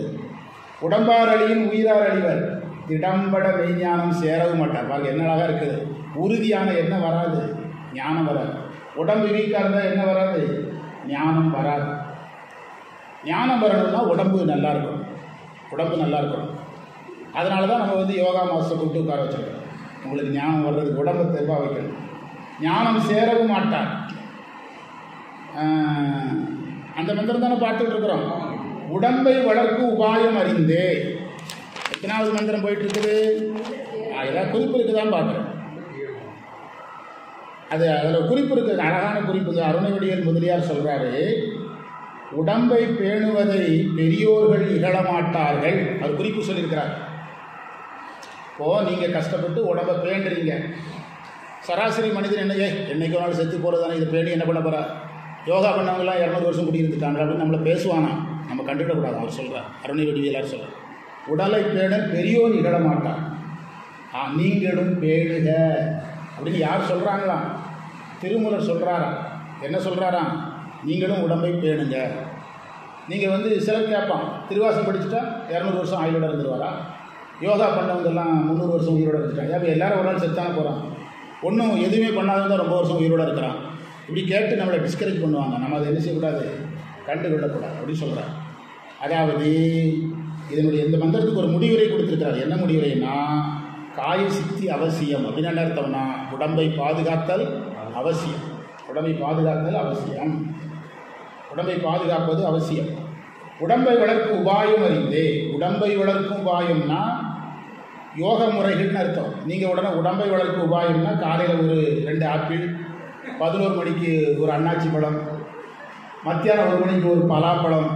சுபாஷையாக சொல்லுவார், ஏப்பா நீ சஷ்டி விரதத்துக்கு போன ஆள், விரதத்துக்கு போனவன் வெளிஞ்சிருக்கணுமே, ஆள் 10 கிலோ பெருத்திருக்கிற அப்படின்னு ஒருத்தன் கேட்டான். நான் ஒருத்தரை பார்த்து, சார் பாலும் பழமும் தான் சார் சாப்பிட்டேன், ஆனால் உடம்பு பெருத்ததுக்கு நான் என்ன சார் செய்கிறேன்னா, பால் பழம் சாப்பிட்டா எப்படா உடம்பு பெருக்குன்னு கேட்டாரான். அந்த கேள்வி கேட்குறவர், எல்லாரும் பால் பழம் சாப்பிடும் போதெல்லாம் நான் சாப்பிட்டேன்னு இருக்கிறேன். 6 மணிக்கு ஒரு டீம் போயிருக்கு, அவங்க கூட போய் பால் பழம் சாப்பிட்டுருக்கிறாங்க. 7 மணிக்கு ஒரு டீம் போயிருக்குது, அவங்க கூட போய் பால் பழம் சாப்பிட்டுருக்கிறாங்க. ஆனால் சாப்பிட்டது எது மட்டும்தான் அப்படிம்பாரு பட்டிமன்றத்தில் பேசும்போது. அந்த உடம்பை வளர்க்கும் உபாயம்னா யோக முறைகள் நடக்கும், உடற்பயிற்சி முறைகள். உபாயம் அறிந்தே உடம்பை வளர்த்தேன், என்னழகா உயிர் வளர்த்தேனே. உயிரை வளர்த்தேன்னா என்ன அர்த்தம்? உயிரை வளர்த்தேன் என்பது உயிரினுடைய வியாபகத்தை உண்டு பண்ணினேன். அவனை அகன்று எங்குகின்றான், அங்கு அவனாய் எங்கும் இவனை ஒளிந்து உண்டாதல் இல் என்று திருவருட்பையில் சொல்கிற மாதிரி, உயிரை வளர்த்தேன் என்பதன் பொருள் எதை விரித்தேன்? உயிரை விரித்தேன் என்று பொருள். உடம்பை வளர்த்தல் என்பது உடம்பை பாதுகாத்தல். உடம்பை வளர்த்தல் என்பதற்கு சரியான பொருள் உடம்பினுடைய எடை குறையும். நம்ம லாங்குவேஜில் உடம்பை வளர்க்குதுன்னு என்ன அர்த்தம்? எடை கூடும், மறந்துடாதீங்க. நம்ம லாங்குவேஜில் உடம்பை வளர்க்குறதுனா எடை கூடும், அவங்க லாங்குவேஜில் உடம்பை வளர்க்குறது எடை குறையும்.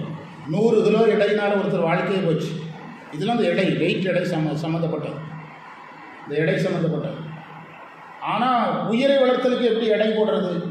இவர் யோகத்துக்கு முன்பு இவருடைய உயிர் வெயிட் 100 கிராம், யோகம் முடித்த பிறகு உயிரினுடைய வெயிட் 150 கிராம். அப்படி இடப்பட முடியாது. உயிரை வளர்த்தல் என்பதன் பொருள் உயிர் என்ன செய்யும்? விரிய ஆரம்பிக்கும். விரிய ஆரம்பிக்கும் போது தான் அவருக்கு பதிஞானம் வரும். அது வரைக்கும் எது வராது?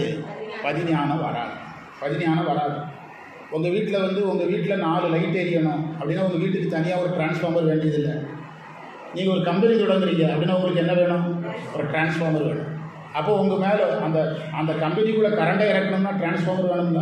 உங்கள் உயிரில் இறைவன் தன்னுடைய ஞானத்தை இறக்கணும்னா நீங்கள் எதாவது மாறணும், டிரான்ஸ்ஃபார்மர் மாதிரி பெருசாகணும். இதுதான் நுட்ப ரகசியம். அடுத்த மந்திரம் என்ன சொல்கிறது? 2 மந்திரமும் ஒன்றுக்கொன்று தொடர்ச்சி உடையது. அடுத்த மந்திரம் என்ன சொல்கிறாரு? நீங்கள் திருமந்திரம் நம்ம தாங்க மாட்டோம்னு யாரோ மடத்துக்கு போட்டு கொடுத்துட்டாங்க. புது புக்கில் எத்தனை மந்திரம் தான்? 5 தான். சரி, நான் சொன்னது உங்களுக்கு புரியுதான்னு பாருங்கள். நான் சொன்னது ப்ராக்டிக்கலாக மடத்தில் யாரும் சொல்லிட்டாங்க, இது தாங்காதுங்க. எல்லோரும் வர்றவங்க எல்லாருமே பெரும்பாலும் தேவாரம் பாட தான் வருவாங்க. நம்ம ஊரில் அதை நம்ம 14 வருஷம் தொடர்ந்து இருந்ததுனால தேவாரத்தம் பாடுறதுக்கும் கேட்குறதுக்கும் பழக்கிட்டோம். அது மடத்தில் யாரோ சொல்லி இப்போ மந்திரத்தை குறைச்சிட்டாங்க. 10 எத்தனை ஆகிட்டு. அப்போ யாரோ சொல்லிட்டாங்க ரொம்ப ஹெவியாக இருக்குது.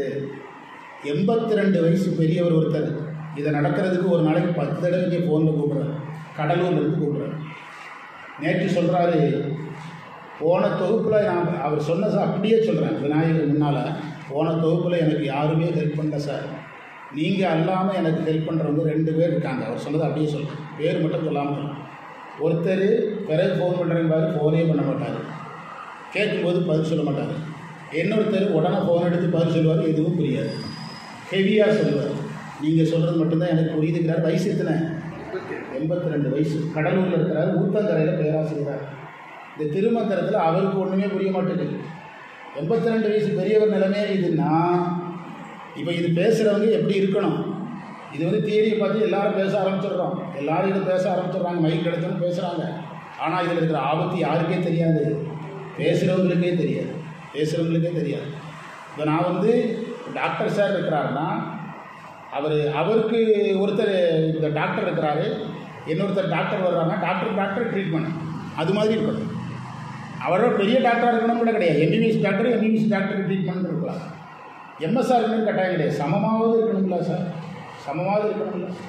மாணவர் சிவ பூஜை பண்ணுறவராக இருந்து நாம் ஒரு பூஜை பண்ணாதவராவது மைக் பிடிச்சி பேசி என்ன பிரயோஜனம்? அதுதான் பிரச்சனை. அதுதான் மடத்தில் யாரோ சொல்லியிருப்பாங்க போல, அதெல்லாம் குறைச்சிட்டான். உடம்பினை முன்னம் இழுக்கென்று இருந்தேன். இழுக்குன குற்றம். முன்னம் என்பதற்கு பொருள் நான் இந்த சாதனத்தை செய்வதற்கு முன்பு இருந்தேன். இருந்தேங்கிறதுக்கு இகழ்ந்து இருந்தேன் அர்த்தம். இழுக்கென்று இகழ்ந்து இருந்தேன். உடம்பிற்குள்ளே உரு என்றால் சிறந்த உரு பொருள் கண்டேன். உடம்பினுள்ளே உத்தமன் கோயில் கொண்டான் என்று. சார், உடம்பினுள்ளே யார் இருக்கிறார்? உத்தமன் கோயில் கொண்டான் என்று. உடம்புக்குள்ள இறைவன் கோயில் கொண்டிருக்கிறாருன்னு எப்போ தெரியும்? கேள்வி அவர் கேட்காத நான் கேட்குறேன், உரையாசிரியர் கேட்காத எப்போ தெரியும்? சரியையில் முழுமை பெற்று, சரியைனா திருக்கோயில் வழிபாடு. இப்போ வந்து கனியூரில் அடியார் வந்து திருக்கோயில் யாத்திரை போயிட்டு வந்திருக்காங்க, அது சரியையில் சேர்ந்துடும். சரியையில் முழுமை பெற்று நம்ம போகிறோம், சரியையில் சேரும். நெல்லையப்பர் கோயில் போகிறோம், சரியையில் முழுமை பெற்று. அடுத்தது கிரியையில் முழுமை பெற்று. யோகத்துக்கு பிறகு சாமி உள்ளே இருக்கிறது தெரியும். அவர் யோகியாக இருந்ததுனால உடம்புக்குள்ளே இறைவன் கோயில் கொண்டிருக்கிறாங்க நான் பார்த்தேங்கிறாரு. எப்போ அது தெரியும்? முக்கியம் சார். தெரிந்தேன் அப்படின்னா சரியை புற வழிபாடு, இறைவன் கோயில் கொண்டிருப்பது தெரியாது. கிரியை அகப்புற வழிபாடு, இறைவன் கோயில் கொண்டிருப்பது தெரியாது. யோகம் அக வழிபாடு, அப்போ தான் தெரியும். தந்தது உந்தன்னை. அந்த மந்திரத்தில் என்ன நடக்குதோ அது நடந்தால் தான் தெரியும். அந்த மந்திரத்தில் என்ன சொல்கிறாரோ அது நடந்தால் தான் தெரியும். தந்தது உந்தன்னை, கொண்டது எந்தன்னை. இறைவன் அவரை தந்திருக்கணும். யாரை வாங்கியிருக்கணும்? அவரை தந்துருக்காரு சார், நம்மளை வாங்க மாட்டேன். என்ன தரணும்? கடமை தந்துடுறேன். ஒன்றை வச்சு நான் என்ன பண்ணுறது? நீ ஒரு ப்ராப்ளமேட்டிக் ஒன்றை வச்சு ஒன்று நீ வேண்டவே வேண்டாம். ஆனால் நான் என்ன கேட்குறது? தந்தது உந்தன்னை, கொண்டது எந்தன்னை. என்னையும் வாங்கி விட்டார். இது எங்கள் ஸ்கூலில் என்ன, ஒரு பையன் ரொம்ப குறும்பு பண்ணால் ஏதோ ஒரு ஸ்கூலில் சேர்த்து விடுறேன், ஆனால் எந்த ஸ்கூலில் இருக்காது. நாங்கள் நிறைய பேரோட சேர்த்து விட்ருக்கோம். ஒரு பையனால் பிரச்சனை ஆகிடுச்சுன்னா பெற்றோர் வந்து கதறுவாங்க, அவன் வாழ்க்கையை போய் படிப்புனா தான் வாழ்க்கை போகும். ஏதோ ஒரு ஸ்கூலில் சேர்த்து விட்ருவோம். அவங்க ஸ்கூலில் பிரச்சனை இருக்கணும், நாங்கள் சேர்த்துடுவோம். ஆனால் எங்கே வச்சுக்கிட மாட்டோம். அதே தான் மாணிக்க வாசகர் சொல்கிற மாதிரி நமக்கு நடக்காது. நமக்கு இறைவன் அவரை தருவாருங்க, என்ன வாங்கிக்கலாம் கொஞ்சம் ரேட் பார்க்கலாம் அப்படிம்போம். ஒரு 600 யுகம் முடிஞ்ச பிறகு பேசிக்கலாம் அப்படிம்போம். எத்தனை யுகம் முடிஞ்ச பிறகு? தந்தது உந்தன்னை, கொண்டது எந்தன்னை. அதில் வார்த்தை பாருங்க, தந்தது கொண்டது. வார்த்தையை பார்த்துடுங்க. தந்ததுங்கிறது உயர்ந்த நிலைங்க, கொண்டதுங்கிறது அடுத்த நிலை. கொண்டது எந்தன்னை? சங்கரா ஆர்வலோ சொல்லுவோம். நம்ம 2 பேரில் யார் திறமசாலின்னு ஆராய்ச்சி பண்ணலாங்கிறார் மாணிக்கவாசர் இறைவன்ட்ட. நம்ம 2 பேரில் யார் திறமசாலின்னு பார்க்கலாமா? சங்கரா ஆர்வலோ சதுர. அந்த முன்பில்லா ஆனந்தம் பெற்று. நான் வாங்கினது உங்கள்கிட்ட ஆனந்தத்தை. அந்த முன்பில்லா ஆனந்தம் பெற்று நீ யாது நீ பெற்றதும் என்பார். நீ என்கிட்ட எதையுமே வாங்கிக்கிடலை. அப்போ ஒரு விஷயம் புரிஞ்சிட்டு, திறமசாலி நான் தான். லாபம் யாருக்கு? உனக்கு லாஸு.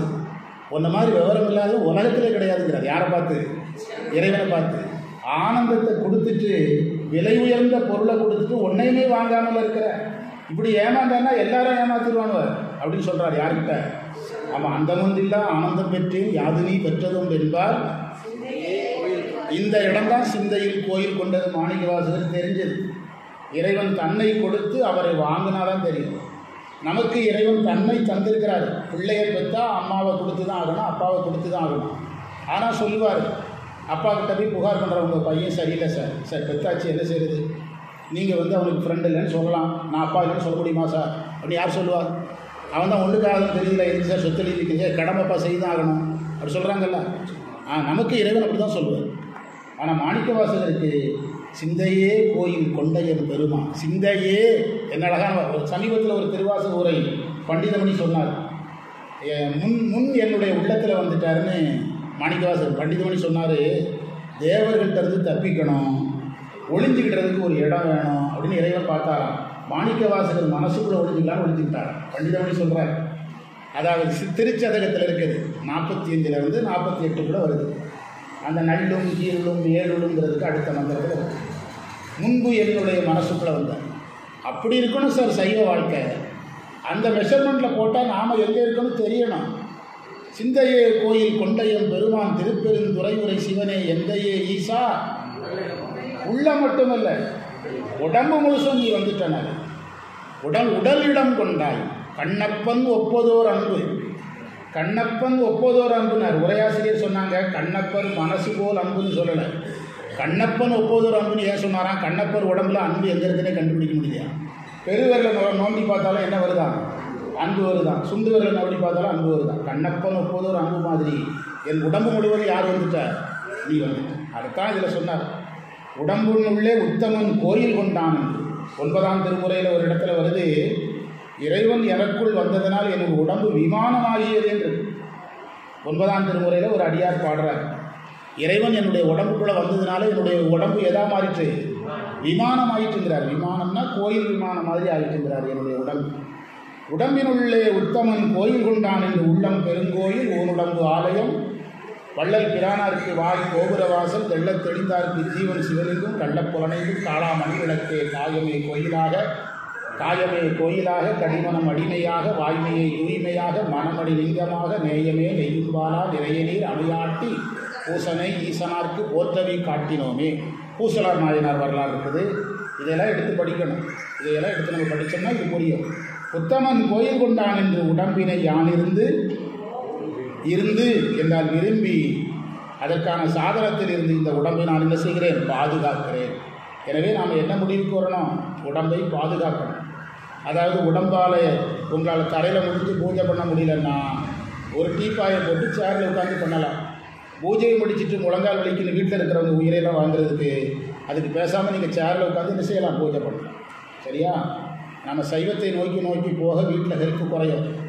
தவிர்க்கவே முடியாது. எல்லோரும் எங்கள் வீட்லேயும் தவிர்க்க முடியாது. நான் அதனால தான் பூஜைக்கு வந்து எல்லாம் எடுத்து வச்சுருவோம். ஆனால் நிறைய மறந்துடும். கூப்பிட்ட எங்கே கற்றுன்னு கற்றுனாலும் யாரும் வர மாட்டாங்க. பால்காரன் வந்தாலும் அங்கெல்லாம் போயிருப்பாங்க. அப்புறம் நம்ம எந்திரிக்கிறதுக்கு ஒரு மாதிரி இருக்குது. நம்ம பூஜையில் உட்காந்து எந்திரிக்க முடியும். ஆனால் எந்திரிக்கணும்.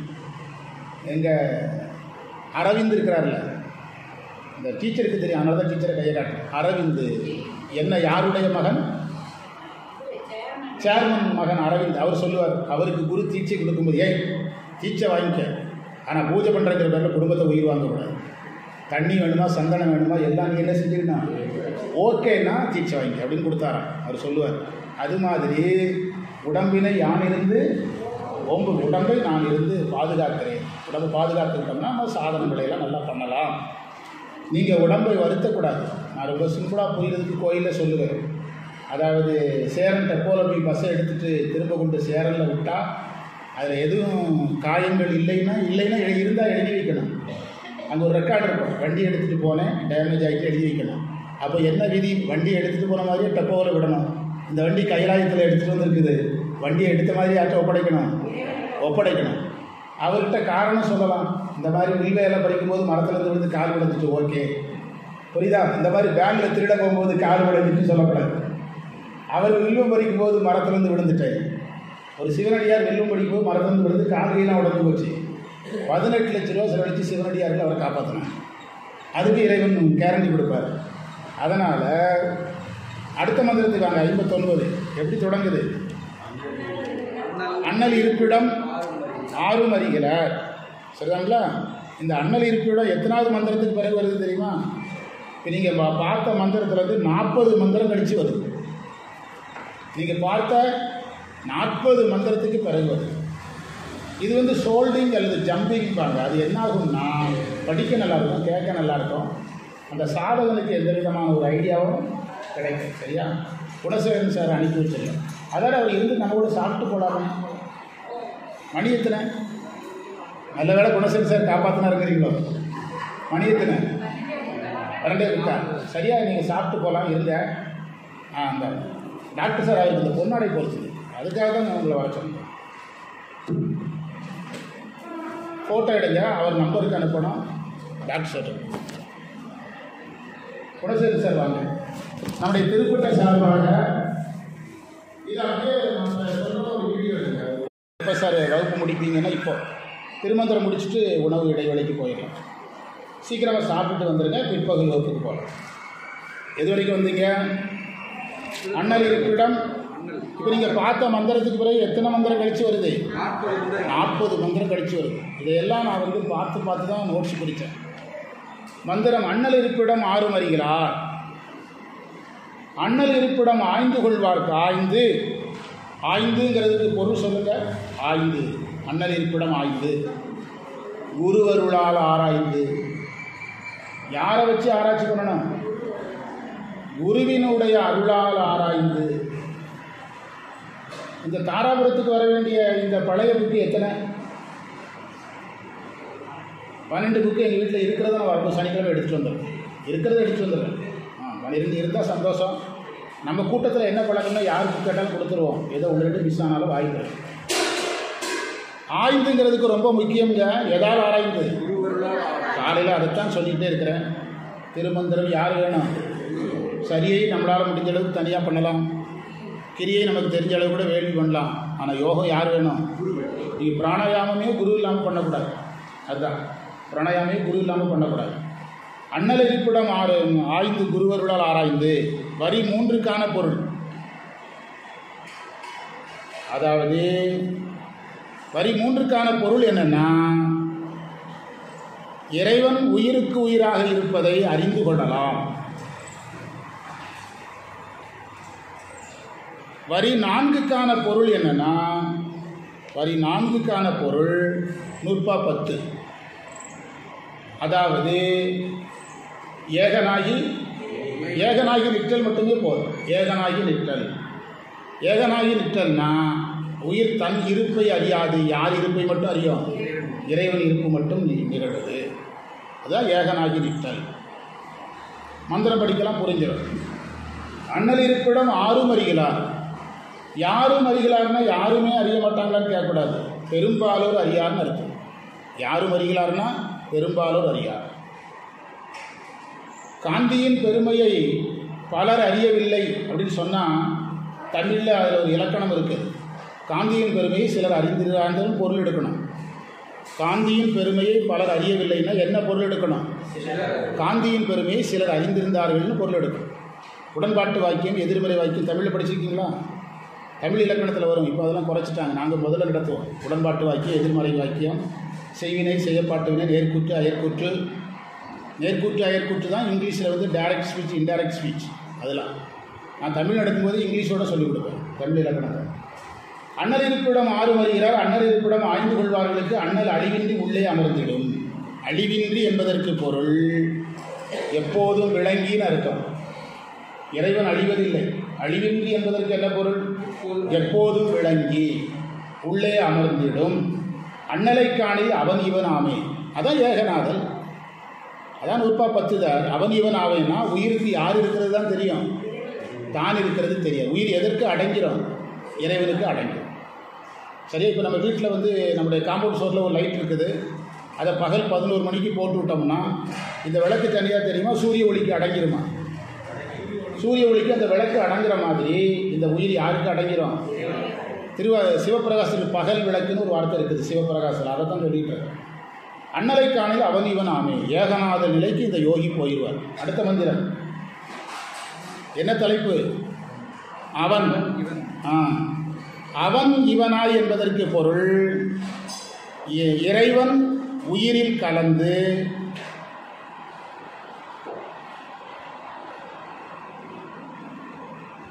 என்று பொருள். வரி 3க்கான பொருள்.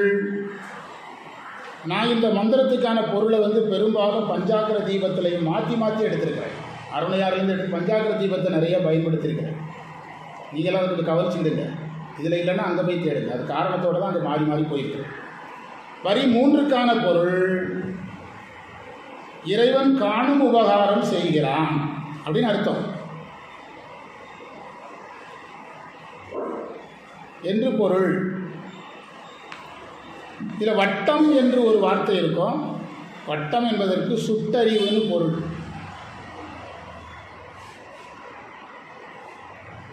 இப்போ நான் சொன்னதெல்லாம் இந்த மந்திரத்தில் அருணை வடிவேல் முதலியார் கருத்து.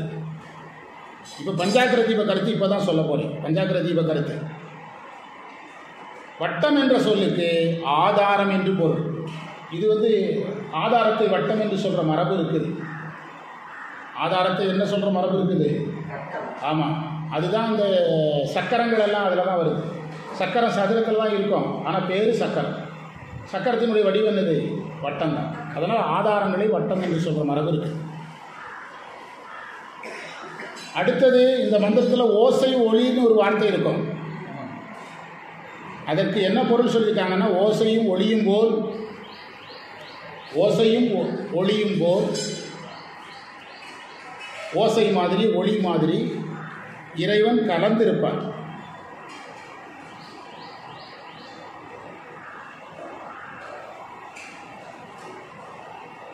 இறைவனுக்குள் உயிர் ஒடுங்கி இருக்கும்.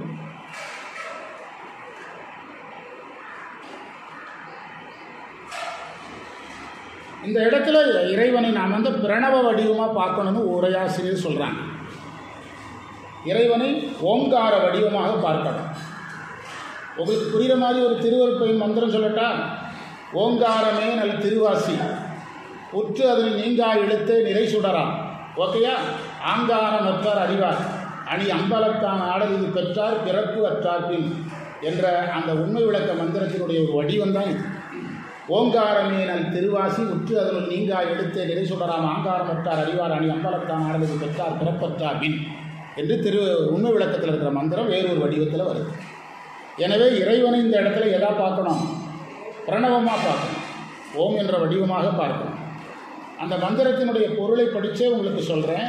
உங்களுக்கு ஏற்ற வகையில் அது சுருக்கமாக இருக்கும். நிறைவு மந்திரம் 132வது மந்திரத்தில் பக்கத்தில் இருக்குது. இந்த கருத்தோடு இந்த நூல் ஒரு முடிவுக்கு வந்திருக்கு. அப்படி தானே? படிக்கலாம், படிங்க. 132வது வைக்கும். இறைவன் ஆன்மாவாய் நிற்கின்ற முறைமையை பெரும்பாலும் யாரும் அறிவார் இல்லை. ஆன்மாவாய் நிற்றல்னா என்ன அர்த்தம்? கலந்திருத்தல். இது அது குறித்து என்னுடைய மாணவனே உனக்கு சொல்லுகின்றோம் கேள். திருமூலர் நம்மளை கூப்பிட்டு பேசுகிறார். சீவன் அறிகின்ற ஓசை ஒளி முதலிய புலன்களையும் சிவன் அச்சீவன் பொருட்டு அறிந்து நிற்கின்றான். அதான் காணும் உபகாரம்னு சொன்னேன். சார், அதைத்தான் காணும் உபகாரம்னு சொன்னேன். உயிர் என்னதெல்லாம் அறிகிறதோ அதையெல்லாம் உயிருக்காக யார் அறிகிறார்? இறைவன் அறிகிறான். அச்சீவனின் பொருட்டு அறிந்து நிற்கின்றான். அதனோடு சீவனது சுற்றுணர்வை நிகழ்வித்து இருக்கிறார். சுற்றுணர்வு தான் வட்டம் என்ற வார்த்தையால் குறிக்கப்பட்டது. சுற்றுணர்வையை செயல்படுத்துகிறான். அடுத்தது, முதலில் சிவனின் பொருட்டு உலகப் பொருட்களை, அதாவது புலன்களை, ஓசை ஒளி போன்றவற்றை அறிகின்றான் முதலில். அதன் பிறகு குழந்தையை கைப்பிடித்து அழைத்து நிலவை காட்டும் தாயைப் போல சீவனோடு ஒன்றி நின்று அப்புலன்களை காட்டியும் நிற்கின்றான் என்பது இப்பாடலில் தெளிந்த பொருளாகும். இதைத்தான் சிவன் ஒன்றை அறிதற்கு தானும் உடனின்று அறிந்து ஒற்றுமைப்பட்டிருத்தலும் அவன் இவனாய் நிற்கும் முறை என்று சொல்லப்பட்டது. இவ்வளவு நீளமாக சொன்னதுனால எனக்கு புரியல சார். நான் ரொம்ப சிம்பிள். காட்டும் உபகாரம். என்ன உபகாரம்? காட்டும் உபகாரம் என்றால் அறிவித்தல், காணும் உபகாரம் என்றால் அறிதல். உயிருக்காக இறைவன் அறிவிப்பவனாகவும் இருக்கிறான், அறிகின்றவனாகவும் இருக்கிறான். இதான் விஷயம். அதான் சொன்னார், குழந்தையை கைப்பிடிக்கிறது தாய் தான், நிலாவை காட்டுறதும் யார் தான்? தாய் தான். நிலாவை காட்டும்போது தாய் இந்த பக்கம் பார்த்துட்டு இருந்தால் குழந்தை பார்க்காது. தாய் என்ன செய்யணும்? இப்படி பார்த்தா தான் குழந்தை பார்க்கும். அழகான உதாரணம். இந்த உரையிலிருந்து கொஞ்சம் வடிவம் மாற்றி வருது பஞ்சாக்கிர தீப உரை. அதையும் உங்ககிட்ட சொல்லிட்டேன். அவர் என்ன சொல்லியிருக்கிறாரு? வட்டம்ங்கிறதுக்கு சுட்டறிவுன்னு பொருள் எடுக்க வேண்டாம், ஆதாரங்கள் என்று பொருள் எடுங்கன்னு சொல்லிட்டாங்க. உயிரும் இறைவனும் கலந்திருக்கிறது மாதிரி ஓசையும் ஒளி போல, ஓசை போல ஒளி போல உயிரும் இறைவனும் கலந்திருக்கிறாங்கன்னு சொல்லியிருக்கிறாங்க. இறைவனை பிரணவம் என்ற ஓம் என்ற மந்திரமாக பார்க்கணும்னு சொல்லியிருக்காங்க. இப்படி 2 வகையான பொருள் இதில் எடுத்திருக்கிறோம். சரியா? ஆனால் நீன்னு சொன்னதுனால தான் அந்த உரையை எடுத்தேன். அதனால தான் இதை எடுத்தோம். சரியா? இப்போ அந்த மந்திரத்தை நிறைவு செய்தால் நம்ம அன்னம்பாலிப்புக்கு கிளம்பிடலாம். மந்திரம் பாருங்க. அவன் இவன் ஆகும் பரிசறிவார் இல்லை. ஜீவனும் ஏகனாகி நிற்பது எப்படின்னு நிறைய பேருக்கு தெரியலை அப்படிங்கிறார். எல்லாரும் உயிர் தனியாக நிற்குது, இறைவன் தனியாக நிற்கிறார், 2 பேரும் சேர்ந்து இருக்கிறது எப்படிங்கிறது நிறைய பேருக்கு தெரியலைங்கிறார். அவன் எனவாகும் பரிசது கேள்வி. உயிரும் இறைவனும் கலக்கிற முறையை நான் உங்களுக்கு சொல்லித்தாரேன். என்ன சொல்கிறாரு? இறைவன் நமக்கு அறிவித்தலையெல்லாம் நினச்சி பார்க்கணும், நமக்காக அறிவதையெல்லாம் என்ன செய்யணும்? நினைத்து பார்க்கணும். இப்போ நாங்கள் யாத்திரை போகும்போது செப்பரை போய் சேரணும், எப்படி பிளான் போட்டாலும் நாங்கள் போகிற டைமுக்கு நடை சாத்திரம். இதுதான் வருது ரிசல்ட்டு. அங்கே திருநெல்வேலியிலேருந்து ஆள் பிடிச்சி கமலம் டீச்சர் மூலமாக ஆள் பிடிச்சி ஃபோன் அடித்தாலும் சிவாச்சாரியர் ஸ்டாண்டர்டாக ஒரு டைலாக் சொல்கிறார், 10:30க்கு நடை சாத்துவோம், உங்களுக்காக 10 நிமிஷம் அப்படிங்கிறார். ஆனால் நடந்தது என்ன? நம்ம கூட்டத்தை பார்த்த பிறகு அவர் விடவே மாட்டேன்ட்டார். ஒரு ஓதுவார் 7 தலைமுறையாக அந்த கோயிலில் பாடுறாங்க. அந்த ஓதுவார் பழக்கம் கிடச்சிது ரொம்ப. அதெல்லாம் யாரும் இறைவன் நமக்காக அந்த உபகாரத்தை செஞ்சார். இறைவன் நமக்காக அந்த உபகாரத்தை கோயிலை காட்டினதான் அவர் தான் நமக்காக. அவரும் கோயில் என்ன செஞ்சார்? பார்த்தார். அதுதான் ஆமாம், அதுதான் இறைவன் நம்ம கூட இருக்கிறது. அதுபோல் இப்போ நெல்லையப்பர் கோயில் ப்ரோக்ராம் நேரே நெல்லையப்பர் போகிறோம். ஏன்னா இந்த டைம் ப்ராப்ளத்தில் மாட்டிடக்கூடாது. நெல்லையப்பர் போகிறோம், அதுபோல் அப்படியே ரிவர்ஸ் நேரே வண்டியை கிளப்பி தூத்துக்குடியில் நம்ம 5-5:30 தூத்துக்குடியில் இருக்கணும். தூத்துக்குடியில் இருக்கிற சிவாலயத்தை பார்த்துட்டு நிகழ்ச்சியில் கலந்து கொள்கிறோம். குழந்தைகள் பாடுறாங்க, எனக்கு சொற்பொழிவு வேறு இருக்குதான்னு உங்களுக்கு தோணுது. எனக்கு சொற்பொழிவு. அது பிறகு அங்கே அவங்களுக்கு கடமை சார், எனக்கு மட்டும் டிஃபன் கொடுக்குறது. 38 பேருக்கு டிஃபன் கொடுப்பேங்கிறாங்க. சரி, எங்கே செலவு, நான் காசு தந்துடுறேன். நான் வள்ளலார் இப்படியா சொன்னாலும் கேட்குறேன். சந்தனம் பிள்ளைன்னு ஒருத்தர், உங்களுடைய சர்டிஃபிகேட்டில் அவங்க பேர்லாம் போட்டாச்சு, எழுதி கொடுத்துருக்கோம், இன்னும் பிரிண்ட் ஆகலை. சந்தனம் பிள்ளை அவர் தான் சர்டிஃபிகேட் கொடுக்குறாரு. எத்தனை வருஷம் வரலாறு? 140 வருஷம் வரலாறுடைய ஒரு அமைப்பில் உங்களுக்கு சான்றிதழ் வருது சார், சீல்டு வருது. அவங்க நானே என் பேரை போடாமல் எப்படி போடுறதுன்னு கேட்பாங்கன்னு ஃபோன் போட்டு பெர்மிஷன் வாங்கி வச்சுருக்கிறேன். ஐயா, அந்த மாதிரி நாங்கள் வர்றோம், குழந்தைகள் வர்றாங்க, நாங்கள் சீல்டு எங்கள் காசுலேயே செஞ்சுட்டு வந்துடுவோம், ஆனால் ஒரு பெர்மிஷன் உங்கள் பேரை நாங்கள் போடுறதுக்கு அனுமதி கொடுக்கணும். அவர் சொன்னார், இது வரைக்கும் நாங்கள் போட்டது இருக்கட்டு, என் பேர் போடுறது எனக்கு இருக்கட்டு, நாங்கள் போட்டுட்டு வர்றோம், நீங்கள் அனுமதி கொடுக்குறீங்கன்னு ஓகேன்ட்டார். செயலாளர் பேரும் உங்கள் பேரை போடுங்க அப்படின்னு சொல்லி பெர்மிஷன் வாங்கி போட்டிருக்கிறோம். அதெல்லாம் யாருடைய கருணை? இறைவனுடைய கருணை. அதுதான் அதில் பார்த்தோம். அவனின பரிசறிவார்களே அவனிவன் ஆகும் பரிசது கேள்வி, அவனிவன் ஓசை ஒளியினுள் ஒன்றிடும். அதுக்கு 2 பொருள் எடுக்கணும். அருணை வடிவேல் முதலியார் படி இந்த ஓசை ஒளியெல்லாம் அறியும் போது கூட இருக்கிறான். காட்டும் போகாமல் காணும் போகிறதுக்கு அவர் போகிறார். எந்த நூல் போகலை, பஞ்சாக்கிரதிக்கும் போகலை. இங்கே என்ன சொல்கிறாங்கன்னா 2 பேரும் கலந்துருப்பாங்கப்போ, அந்த கலப்பை நாம் என்ன செஞ்சுக்கிடணும்? புரிஞ்சுக்கிடணும். அவன் இவன் வட்டம் அதாதி மதாகி நின்றானே. வட்டமதாகி எனக்கு என்னமோ இந்த கடைசி வரைக்கும் பஞ்சாக்கிரதி உரை நல்லா இருக்குது. வட்டம் என்பது ஆதாரத்தை தான் நம்ம எடுத்துக்கணுமே தவிர சுட்டறிவுக்கு திரும்ப என்ன செய்யக்கூடாது, போகக்கூடாது. இதையெல்லாம் நம்ம பார்த்து திருமந்திரத்தை நிறைவு செய்துட்டோம். பிற்பகல் வகுப்புக்கு நாம் என்ன செய்யணும்? பிற்பகல் வகுப்புக்கு போகணும். பிற்பகல் நீங்கள் கொஞ்ச நேரம் பாட்டு பாடிட்டு கூட வரலாம். சரியா? நீங்கள் வகுப்பு உங்களுக்கு இந்த குழந்தைகளையெல்லாம் அந்த குணசுந்தரி அம்மா தான் உங்களுக்கு என்ன சொல்கிறாங்கன்னா, பாடுனா போதாது, என்ன செய்ய வைக்கணும்? அவங்ககிட்ட கேட்டுடுங்க. உங்களுக்கு ஆப்பு வச்சது அவங்க தான். என்ன சொல்கிறாங்கன்னா, இப்படியே எவ்வளோ நாள் பாடிக்கிட்டே இருக்கிறது, எதுக்கு பழக்குங்க, மாநாடு போடுங்கிறாங்க. அவங்க ஊர்லேயே மாநாடு போட்டால் அவங்க செலவில் 70 பேருக்கு சாப்பாடு வீட்டில் செஞ்சு வந்து கொடுத்தாங்க. கணியூர்காரங்க, கணியூர் அடியார்கள் 70 பேருக்கு உணவு செஞ்சுட்டு வந்து கொடுத்தாங்க. 2 நேரம் காலை மட்டும் அடிவன் செஞ்சு கொண்டு வந்து கொடுத்தாங்க. அவங்க ஊர்லேயே மாநாடு போட்டோம் ஒரு மண்டபத்தில். அது மாதிரி மாநாடு போடுறது யார் தான் பேசணும்? குழந்தைகள் தான் பேசணுங்கிறாங்க. அந்த மாதிரி எல்லாம் செய்ய போகிறோம். உணவு இடைவேளைக்கு பிறகு நாம் எதுக்கு போக போகிறோம்? பிற்பகல் வகுப்புக்கு போக போகிறோம். இது என்னது? பேப்பர் கீழே கிடந்துச்சா? சரி. நான் வேறு இந்த நேர் இருக்க மாதிரி திரும்ப பேச சொல்லியிருக்கேன்னு நினச்சிட்டேன். அப்புறம் அந்த மாதிரி தப்பெல்லாம் பண்ண மாட்டாங்க. சரி, அன்னம்பாளிப்பு நேரம். ஓகே. ஓகே.